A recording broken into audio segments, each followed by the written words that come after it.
Selamat datang di channel Cerita Cinta. Channelnya cerita cinta romantis. Sebelum lanjut mohon dukungannya dengan like dan subscribe dulu.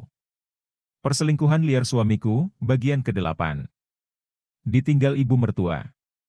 Lina mulai tersulut emosi, amarahnya memuncak saat melihat suaminya dipeluk wanita lain. Aku harus melabraknya, ucap Lina berapi-api. Ia mulai melangkahkan kakinya, hatinya panas dan sudah tak tahan lagi. Baru saja satu langkah Lina melangkahkan kakinya, tiba-tiba saja langkahnya terhenti.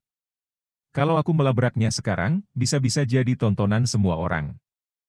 Maman pasti akan marah besar, ia pasti tak akan segan menyiksaku meski di hadapan banyak orang sekalipun. Aku harus sabar menunggu Maman pergi, setelah itu baru akan melabrak demit itu, gumamnya. Tak lama kemudian Maman pun pergi.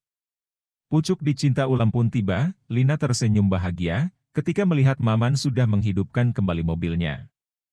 Setelah situasi mulai aman, Lina bergegas berlari menyusul wanita itu. Nah, itu dia, ucap Lina setelah melihat selingkuhan suaminya sedang berjalan dengan riangnya. Lina terus berlari dan menyusul wanita itu. Setelah dekat, ia pun tak menyia-nyiakan kesempatan. Lina langsung menjambak rambut Endah, wanita selingkuhan suaminya.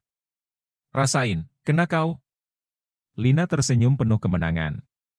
Endah meringis kesakitan. Au! Teriaknya. Ia pun mencoba untuk melepaskan jambakan tangan Lina, namun gagal. Lepasin, titahnya. Lepas sendiri dong, kalau bisa, tantang Lina. Endah pun berusaha melepaskan jambakan tangan Lina, dengan sekuat tenaga. Akhirnya jambakan Lina pun terlepas. Situ siapa, tiba-tiba menjambak rambutku, bentaknya.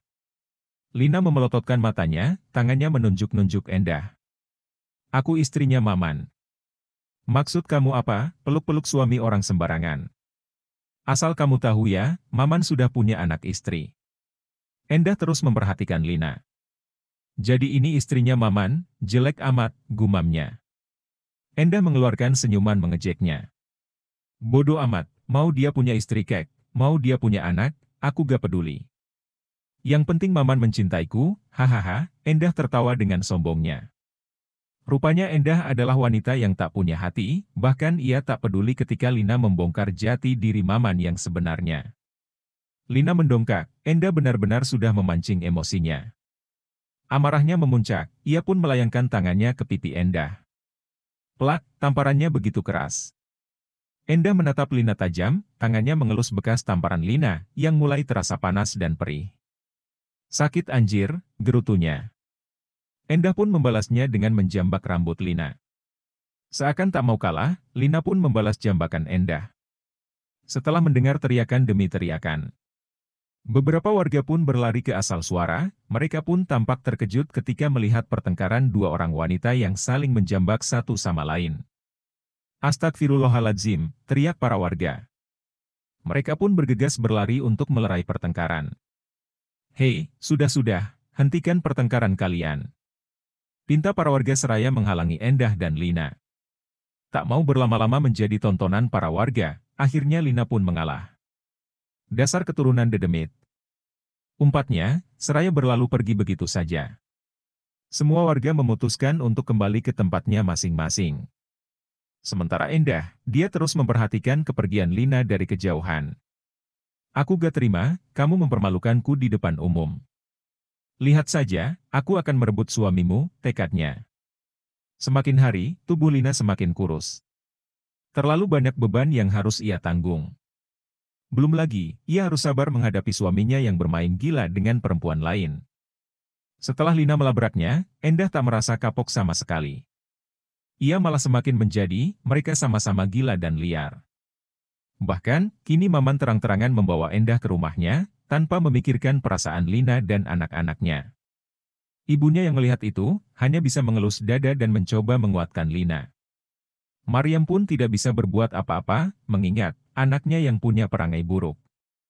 Maman tidak segan memarahi ibunya sendiri, maka dari itu, Maryam lebih memilih diam dan masa bodoh. Maryam ikut sedih ketika melihat raut wajah Lina. Ia tahu betul perasaan menantunya saat ini. Hatinya pasti hancur, melihat suaminya terang-terangan membawa wanita lain ke rumahnya. Begitupun dengan Maryam, ia sangat sedih melihat perangai buruk anaknya, sementara ia tak bisa menegurnya. Maryam menepuk pundak Lina. Lina pun menoleh. Sabar ya, Lin, maafkan ibu yang tak bisa berbuat apa-apa, ucapnya pilu. Gak apa-apa bu, sudah biasa, sahut Lina, berusaha tegar. Tetaplah bertahan. Yakinlah suatu saat Maman akan berubah. Kamu pasti jadi pemenangnya. Allah bersama orang-orang yang sabar.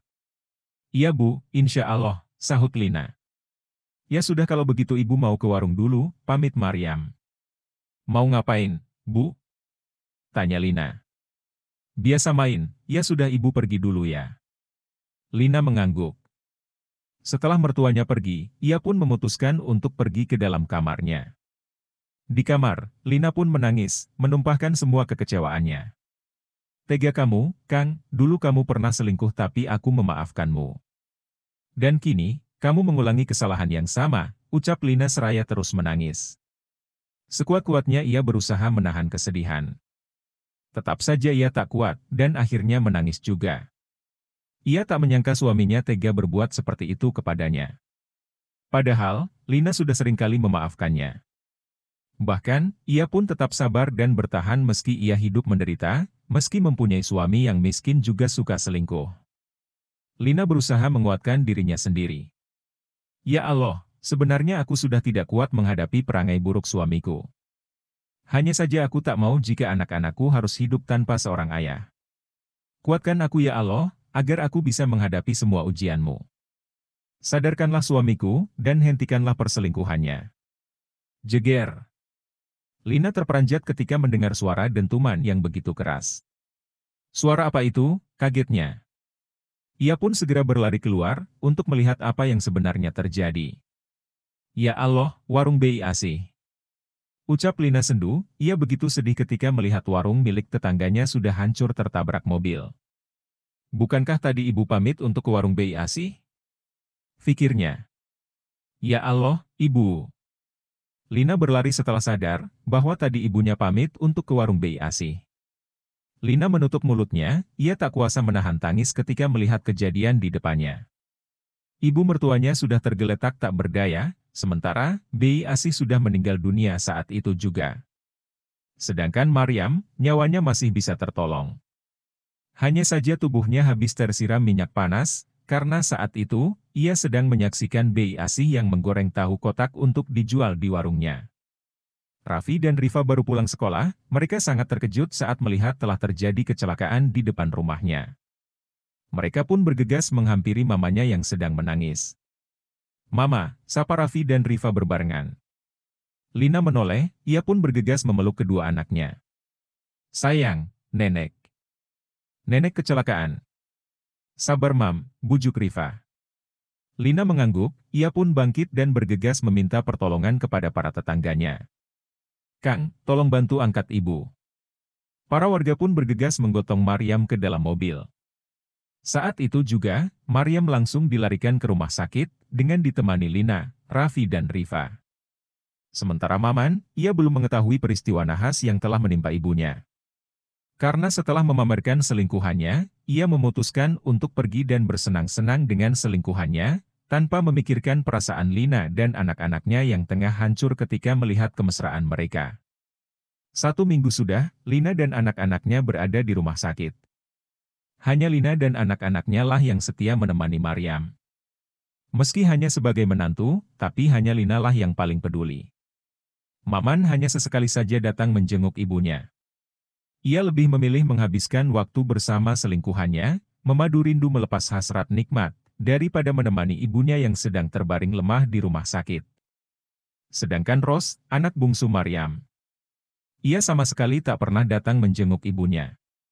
Padahal, dia tahu kalau ibunya sedang dirawat di rumah sakit. Lina sangat telaten, merawat dan membersihkan luka bakar yang diderita oleh ibu mertuanya. Lina sangat menyayangi Maryam. Meski begitu, sikap Maman masih saja tak pernah berubah. Ia sama sekali tak peduli dengan istri dan anak-anaknya, ia hanya datang sesekali saja. Hari ini, Maman kembali berkunjung. Sejak semalam, ia merasakan firasat yang tak enak tentang ibunya. "Ayah," ucap Raffi dan Riva girang. Mereka melompat-lompat senang ketika melihat ayahnya datang. Maman tersenyum. Ia pun bergegas mendekati kedua anaknya, kemudian ia menggendong kedua anaknya. Maman memang akan berubah sayang kepada anak-anaknya ketika gak ada Endah di dekatnya. Tapi akan kembali berubah menjadi acuh ketika ada wanita demit itu. Bahkan, ia tak akan memperdulikan anak-anaknya, meski anak-anaknya terus-terusan berteriak memanggilnya. Maman mendekati ibunya, yang sudah terbaring lemah di bangsal rumah sakit. Maman merasa sedih, ketika melihat kondisi ibunya yang semakin hari semakin memburuk. Kulitnya rusak dan melepuh. Minyak panas itu berhasil merenggut kulit mulus Maryam dan menggantinya dengan benjolan-benjolan yang berisi air. Sehingga setiap kali Maman melihat ibunya, ia pasti akan menitikan air mata. Maman memegang tangan ibunya. "Bu, cepat sembuh, biar kita bisa berkumpul kembali." "Maman kangen sama ibu," ucapnya sendu. Maryam mencoba membuka mata ketika mendengar suara anaknya. Maryam hanya membalasnya dengan senyuman. "Kenapa aku tidak bisa berbicara? Rasanya ingin sekali aku berbicara kepada anakku." "Men, tolong dengarkan suara hati ibu. Tolong tinggalkan selingkuhanmu, sayangilah anak dan istrimu. Karena hanya merekalah yang tulus menyayangi keluarga kita." Gumamnya, tiba-tiba saja tenggorokannya tercekat. Maman melirik ibunya. "Ibu kenapa?" Gumamnya. Maman mulai panik. "Ibu. Ibu kenapa? Tolong panggilkan dokter, Lin," teriaknya. Lina pun berlari untuk segera memanggil dokter. "Dok, tolongin mertua saya," ucap Lina seraya ngos-ngosan. "Ayo kita ke sana," ajak dokter Andri. Lina mengangguk. Indra dan Lina pun berlari menuju ruangan perawatan, tempat di mana Maryam dirawat. Saat sudah sampai di ambang pintu, samar-samar Lina mendengar suara tangisan Maman dan anak-anaknya. Lina pun bergegas membuka pintu dan menghampiri mereka. "Ibu, jangan tinggalkan aku." Maman terus memeluk dan menggoyang-goyangkan jasad ibunya. Dokter Indra pun panik, ia bergegas menghampiri Maryam dan memeriksanya. "Innalillahi wa inna ilaihi rojiun." "Kalian yang sabar ya, Bu Maryam sudah tak bisa tertolong lagi, Bu Maryam sudah meninggal dunia," ucap dokter seraya menunduk. Tangis Maman pun kembali pecah ketika mendengar penuturan dari dokter. "Bu, jangan tinggalkan aku Bu, aku mohon." Tak kuasa mendengar suara tangis Maman yang begitu pilu dan menyayat hati. Lina dan anak-anaknya pun ikut menangis, mereka berhamburan ikut memeluk jasad Maryam. Para tetangga sudah berkumpul di halaman rumah Maman. Ketika mendengar kabar bahwa Maryam sudah meninggal dunia, petugas masjid pun langsung mengumumkan berita duka kepada para warga. Setelah Maryam meninggal, Maman mengurus uang santunan dari Jasara Harja. Mengingat penyebab meninggalnya Maryam tertabrak mobil dan tersiram minyak panas. Sehingga Maman bisa dengan mudahnya mengurus uang santunan kecelakaan. Uang santunan dari Jasara Harja pun keluar, sebesar 25 juta. Uang itu tetap utuh, karena untuk biaya tahlilan sudah ditanggung oleh Pak Sopir yang telah menabrak ibunya. Meski Maman telah mendapatkan uang banyak. Tapi Lina sama sekali tak diberi izin untuk memegang uang itu.